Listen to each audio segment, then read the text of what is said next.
Episode की starting में king सभी को बोलता है कि सोफी ने एक लेटर देकर इस एकेडमी को छोड़ दिया है। जो सुनने के बाद तो सभी लोग किंग के ऊपर गुस्सा करने लगते हैं और बोलते हैं कि आपने उसको क्यों नहीं रोका। जिसमें किंग बोलता है हर एक स्टूडेंट का खुद का हक होता है कि वो इस एकेडमी में एडमिशन ले और हर एक स्टूडेंट खुद के मर्जी से भी इस एकेडमी को भी छोड़ भी सकते हैं। ये बिल्कुल उनके ऊपर डिपेंड करते हैं और इसमें मैं कुछ नहीं कर सकता। जो सुनने के बाद तो आर्नेस्ट और भी ज्यादा गुस्सा करने लगती है और बोलती है कि आप क्या बेवकूफ हो। किंग बताने लगता है कि हर बच्चे को अपने पेरेंट का नेस्ट एक ना एक दिन तो छोड़ना ही पड़ेगा। जिस पर आर्नेस्ट तो किंग के ऊपर और भी ज्यादा गुस्सा करने लगती है। तभी जो ब्लेड है वो आर्नेस्ट को रोकता है और बोलता है तुम थोड़ी देर शांत हो जाओ। किंग भी बहुत ही ज्यादा दुखी है और ये देखने के बाद आर्नेस्ट बोलती है कि आप टेंशन मत करिए, हम लोग सोफी को वापस लेकर आएंगे। किंग बोलता है तुम्हें पता भी है कि सोफी कहाँ में गई है। ब्लेड बोलता है मुझे पता है, लगता है वो अपने बहनों के पास ही गई है। तभी एक लड़की बोलती है मेरे इन्वेस्टिगेशन के अनुसार मुझे पता है कि सोफी कहाँ पर गई है। और ये देखने के बाद ब्लेड बोलता है कि चलो सभी लोग जाते हैं।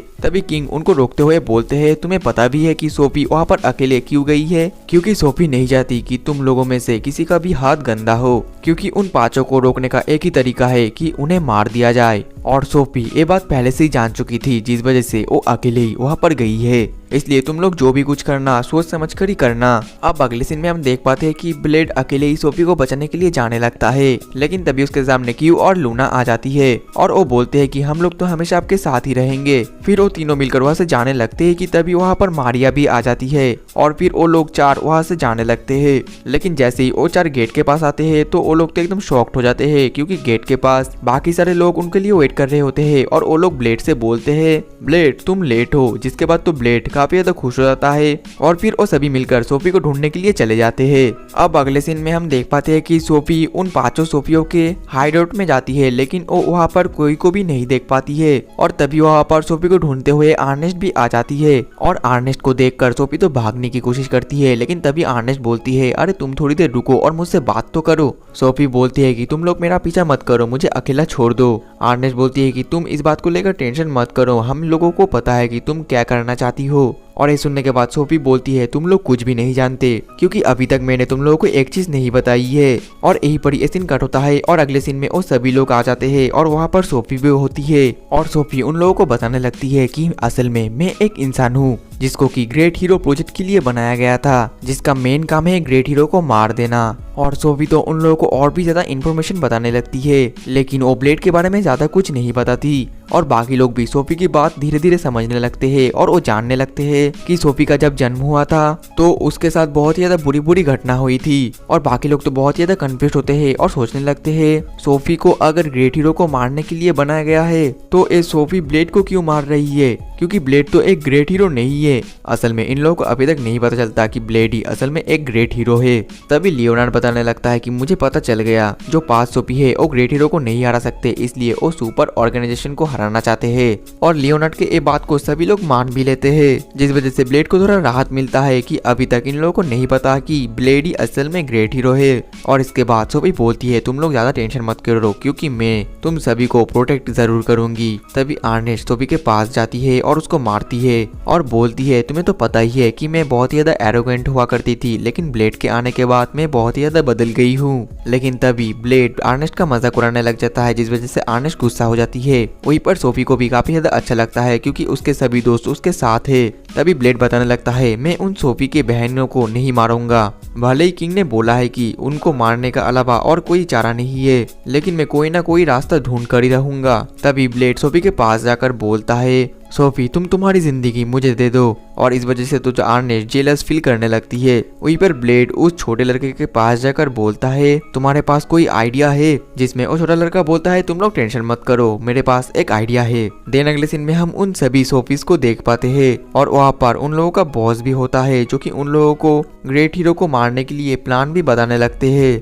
तभी वहाँ पर एक सोफी आ जाती है जिसके पास एक लेटर होता है और ये लेटर और कोई नहीं बल्कि ब्लेड ने भेजा होता है, जिसमें उनके लिए एक ओपन चैलेंज होता है। और यही पर ये सीन कट होता है और अगले सीन में हम एक फाइट के एरिना को देख पाते हैं, जहाँ पर ब्लेड पहले से फाइट करने के लिए खड़ा हुआ होता है। ठीक तभी वहाँ पर बाकी सोफी भी आ जाते हैं, लेकिन ब्लेड और इन सभी का प्लान कुछ और ही होता है। ये लोग इन सोफी को नहीं मारेंगे, बल्कि इन सभी सोफी का प्रोग्राम को चेंज करके इनको भी दोस्त बना लेंगे। लेकिन वो 5 सोफी तो ब्लेड के जान के एकदम पीछे ही पड़े होते हैं और काफी ज्यादा गुस्से में भी होते हैं। वही दूसरी तरफ हम किंग और उस छोटे से लड़के को देख पाते हैं, जो कि ब्लेड को माइक से बोल रहा होता है, ब्लेड तुम जो भी करना आराम से करना, मैं पूरी कोशिश करूंगा कि मैं उन सोफी के प्रोग्रामिंग को चेंज कर पाऊँ। वही दूसरी तरफ वो सभी सोफी ने मिलकर तो ब्लेड के ऊपर लगातार हमला करे जा रहे होते हैं। वहीं पर ब्लेड उनको नुकसान नहीं पहुंचता, बल्कि उनके अटैक को बार बार डिफेंड करा जा रहा था। और धीरे धीरे ब्लेड की हालत भी खराब होती जा रही होती है, क्योंकि 5 सोफी ने मिलकर एक के बाद एक लगातार ब्लेड के ऊपर अटैक करे ही जा रहे थे।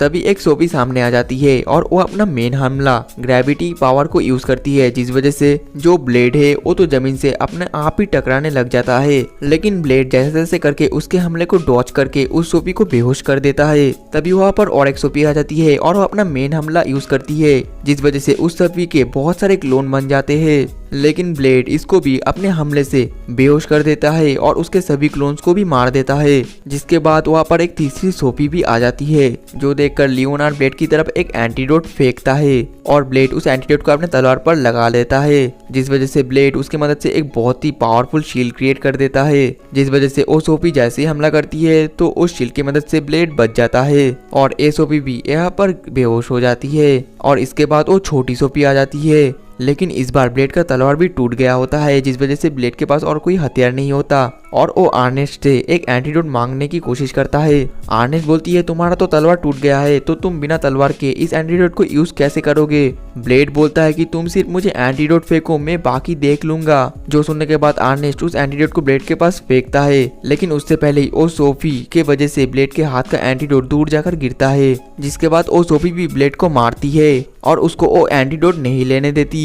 ठीक तभी वहाँ पर रियल सोफी आ जाती है और वो ब्लेड को बचा लेती है और उससे बोलती है ब्लेड अब बारी आ गई है कि तुम मेरी पावर ले लो। जो सुनकर ब्लेड बोलता है लेकिन ये तुम्हारे लिए डेंजरस हो सकता है। सोफी बोलती है कोई बात नहीं, हम मैनेज कर लेंगे। जिसके बाद ब्लेड सोफी के पावर को लेने लगता है और एक बहुत ही पावरफुल अटैक तैयार करता है। जिसके बाद वो उस छोटी वाली सोफी के ऊपर अटैक कर देता है, जिस वजह से वो छोटी वाली सोफी भी बेहोश हो जाती है। अब अगली पल वहाँ पर आखिरी सोफी मतलब कि 5 नंबर वाली सोफी आ जाती है, जो कि बहुत ही ज्यादा पावरफुल लग रही थी और वो अपने तलवार से एक बहुत ही खतरनाक अटैक ब्लेड के ऊपर कर देती है। जो देखकर ब्लेड भी एक फायर अटैक उसके ऊपर करने वाला होता है, लेकिन बीच में उसको याद आता है कि उसने तो इस अटैक का कुछ भी नाम नहीं रखा। फिर वो इस अटैक का नाम आर्नेस्ट पावरफुल बीम रख देता है, जिस वजह से साइड से आर्नेस्ट गुस्सा हो जाती है और बोलती है कि ब्लेड इस तरह उल्टा पुल्टा मेरा नाम यूज मत करो। और यहीं पर इन दोनों के हमले के एक बहुत ही पावरफुल टक्कर हो जाता है, जिस वजह से वहाँ पर एक बहुत ही खतरनाक डिस्ट्रक्शन मचता है।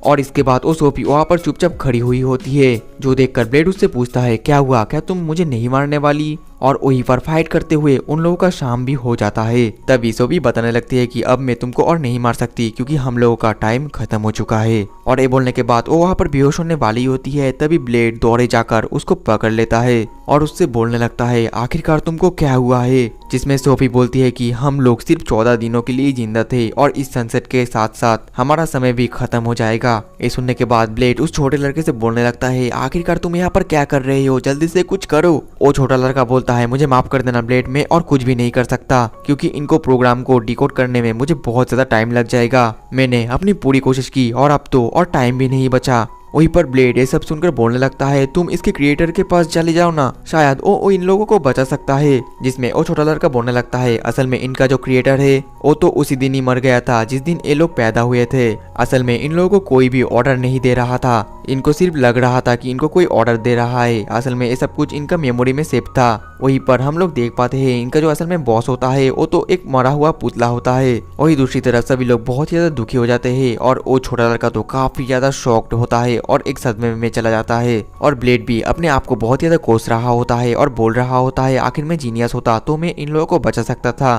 तभी असली सोफी वहाँ पर आ जाती है और बोलती है हमारे पास अभी भी एक चारा है। फिर वो सभी सोफी को एक जगह इकट्ठा करने लगती है। फिर असली सोफी उन सोफी को बोलने लगते हैं, तुम लोग अभी भी अपने ग्रेट हीरो पावर को यूज नहीं किए हो, है ना? तो अब बड़ी आ गई है उस वाले पावर को यूज करने का, और इस पावर को यूज करने के बाद ही तुम सभी लोग बच सकते हो। फिर असली सोफी बताने लगती है, ब्लेड तुम भी अपने पावर को यूज करना और मैं भी यूज करेंगी, और ये सब बाकी सोफी भी अपने पावर को यूज करेंगे, जिस वजह से ये जो 5 सोफी है इनके जो सोल है वो मेरे अंदर आ जाएगी, और ये 6 सोफी मिलकर एक सोफी बन जाएंगे। और इसी के बाद ही वो लोग उस मैजिक पावर को यूज करने लगते हैं। और इसके अगले पल ही हम ब्लेड को हॉस्पिटल में देख पाते हैं, जो कि बेहोश पड़ा हुआ होता है। तभी वहाँ पर सोफी आ जाती है, लेकिन उसकी पर्सनैलिटी बहुत ही ज्यादा अलग होती है। असल में सोफी के अंदर ही 5 सोफी और भी होते हैं, और सोफी ब्लेड को बताने लगती है कि मैंने तुमको मार दिया था करीब करीब। लेकिन तभी वहाँ पर रियल सोफी भी आ जाती है, और वो ब्लेड से बोलने लगती है, तुम ठीक तो हो ना? असल में मेरे शरीर के अंदर मेरे अलावा और 5 सोफी है, जो कि बारी बारी से मेरे बॉडी को कंट्रोल कर लेते हैं। देन अगले सीन में हम देख पाते हैं कि सभी लोग मिलकर एक मॉन्स्टर को मार रहे होते हैं, लेकिन वो मॉन्स्टर काफी ज्यादा ताकतवर होता है, जिसके वजह से कोई भी उसके सामने टिक नहीं पाता। वो मॉन्स्टर सभी को बहुत ही ज्यादा मारता है, और सभी की हालत काफी ज्यादा बुरी भी हो जाती है। दूसरी तरफ किंग तो फिर से उनका फाइट का मजा लेने लगता है, लेकिन ठीक तभी वहाँ पर ब्लेड आ जाता है, और वो एक ही पंच में उस बहुत बड़े ताकतवर मॉन्स्टर को हरा देता है। लेकिन ब्लेड को इससे कुछ भी फर्क नहीं पड़ता, और वो तो अभी भी कड़ी खा रहा होता है। और इसी के साथ ही हमारा क्लासरूम ऑफ हीरोज का सीजन 1 और एपिसोड 12 खत्म हो जाता है। तो दोस्तों मिलते हैं नेक्स्ट एपिसोड में, तब तक के लिए टाटा बाय बाय सायोनारा।